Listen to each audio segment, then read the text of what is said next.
राधे राधे मित्रों, हर हर महादेव, बम बम भोले। सावन का ये महीना है और सावन का महीना सारे मंथों में, साल के पूरे महीनों में सबसे पवित्र माना जाता है, क्योंकि ये हमारे प्यारे भोले बाबा का, हमारे सबसे भोले बाबा का महीना है, उनकी आराधना का महीना है, उनकी सेवा का महीना है और उनके आशीर्वाद को प्राप्त करने का महीना है। इस सावन के महीने का जितना गुणगान किया जाए उतना कम है। आज इसी महीने में कावड़िया की बम भोले बम भोले बम भोले की ध्वनि हमारे वातावरण को पवित्र करती है। इसी महीने में गंगा जल से गांव गांव घर घर शिवलिंग पर जल अभिषेक होता है और महादेव को प्रसन्न उनके भक्त करते हैं। दोस्तों, इस सावन के महीने का महत्व क्या है, क्यों इसी महीने में भगवान शंकर की आराधना की जाती है, हम इसके इतिहास को जानेंगे, इस पर बात करेंगे मिलकर एक दूसरे के साथ। आइए दोस्तों, सावन के महीने में सावन आया। सावन के इस महीने में कहा जाता है कि जो समुद्र मंथन, हमारी पौराणिक कथाएं हैं उनमें समुद्र मंथन की घटना घटी थी, वो इसी महीने में घटी थी। अर्थात इसी महीने में वह कालकूट विष निकला था जिसे भगवान शंकर ने पिया और माता पार्वती ने अपनी शक्ति द्वारा उनके गले में उस विष को रोका। जब विष शरीर में गया तो भयंकर गर्मी पैदा हुई। भगवान शंकर का शरीर, जो कि स्थिरता की परम सीमा है, जो साधना की जो एक ठहराव की परम सीमा है, वो विचलित हो गया, तांडव करने लगा। भगवान शंकर का शरीर जलने लगा। तो उसे शीतलता देने के लिए, भगवान शंकर के शरीर को एक नमी देने के लिए सभी देवताओं ने भगवान इंद्र के द्वारा मिलकर इस महीने में भयंकर वर्षा की और सारा जल भगवान शंकर के ऊपर डाला। गंगा ने भगवान शंकर को नहलाया। तो माता गंगा, इंद्र आदि देवताओं द्वारा इस महीने भगवान शंकर को जब शांत किया गया, तो भगवान शंकर ने जब अपनी योग साधना से उस कालकूट विष को अपने वश में कर लिया, तो प्रसन्न होकर देवताओं के किए गए प्रयास को स्वयं भगवान शंकर तो कर ही लेते, लेकिन जब भगवान के लिए कोई कुछ करता है तो भगवान विशेष प्रसन्न होते हैं। यही तो भक्ति का प्रादुर्भाव है। यहीं से तो भक्ति और इंसानों में भेद किया जाता है। यहीं से तो एक भक्त अन्य इंसानों से अलग होता है। भगवान को सब प्यारे हैं, लेकिन भक्त क्यों अतिशय प्यारा है? क्योंकि वो भगवान के लिए कुछ करता है। भगवान को वो प्यारा है क्योंकि भगवान को पता है कि इसे पता है मैं सब कुछ कर सकता हूँ, लेकिन फिर भी मेरे लिए कुछ कर रहा है। तो ऐसे ही भगवान ने देवताओं को आशीर्वाद दिया, उनको अनेक वर दिए। दूसरी घटना जुड़ी होती है कि सावन के महीने में ही माता पार्वती ने भगवान शंकर की आराधना जो की थी, उसका फल सावन के महीने में मिला और भगवान शंकर और माता जगत जननी पार्वती का विवाह एक साथ हुआ।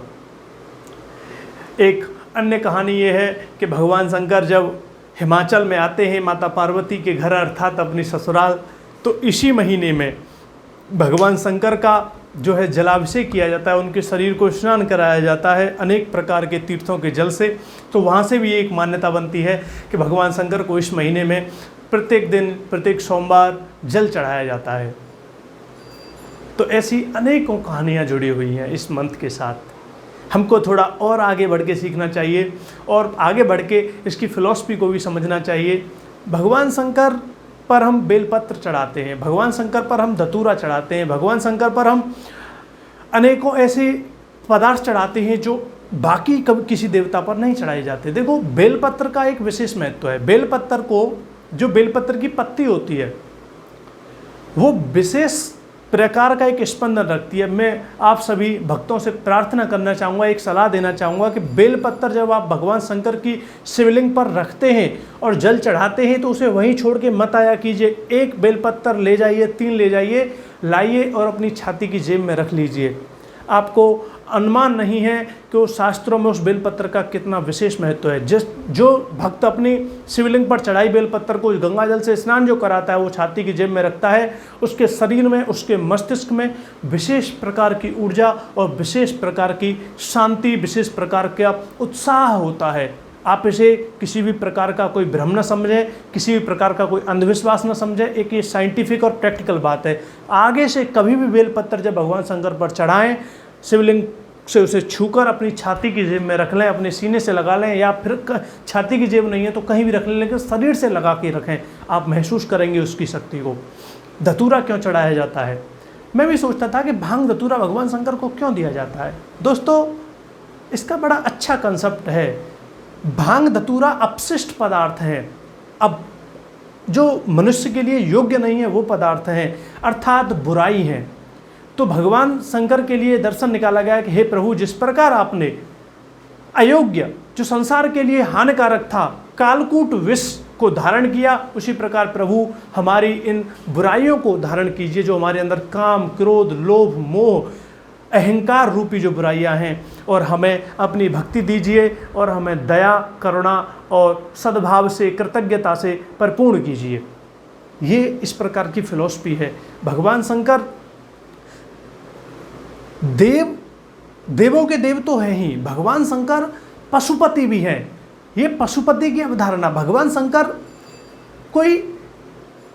को अगर कोई समझना चाहे तो इस प्रकार भी समझ सकता है कि भगवान शंकर के परिवार में प्रत्येक पात्र के पास एक जानवर है।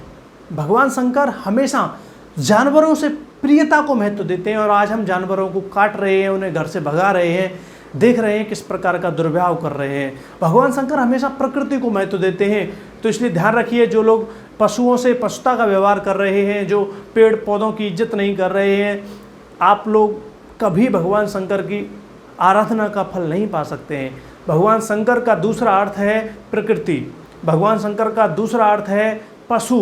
भगवान शंकर को वही प्रसन्न कर सकता है, भगवान शंकर की वही आराधना में सफलता पा सकता है जो प्रकृति, जीव जंतुओं से प्रेम करता हो, जो उनके संरक्षण और इस प्रकृति की कोमलता, इस प्रकृति की प्रदूषण रहितता को ज़्यादा महत्व दे रहा हो।